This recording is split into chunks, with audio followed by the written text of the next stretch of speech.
Leaders from all 27 European Union nations are set to meet this week in response to President Trump's escalating threats to acquire Greenland. Trump vows to impose tariffs on NATO allies who get in his way. ABC's Christian Cordero has more on the issue.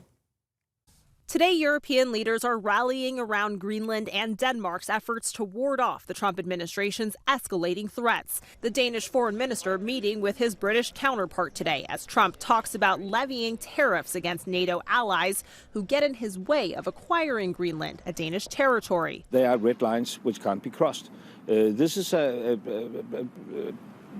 matter of basic principles, and we are living in 2026 where you can trade with people, but you can't trade people. Trump warned starting February 1st, a 10% tariff will be imposed on all goods sent to the U.S. from 8 NATO nations, including Denmark, the UK, France, and Norway. The British Prime Minister calls the threat, quote, completely wrong.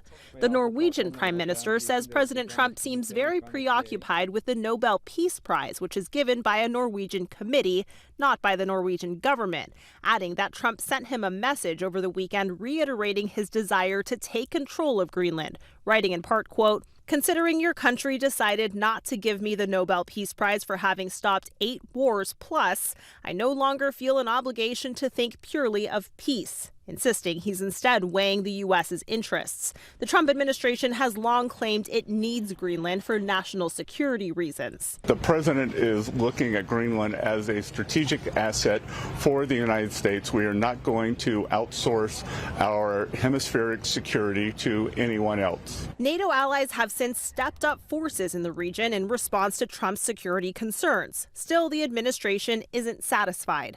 When asked today about Europe retaliating against the administration's threats, Scott Bessent said this. I think it would be very unwise.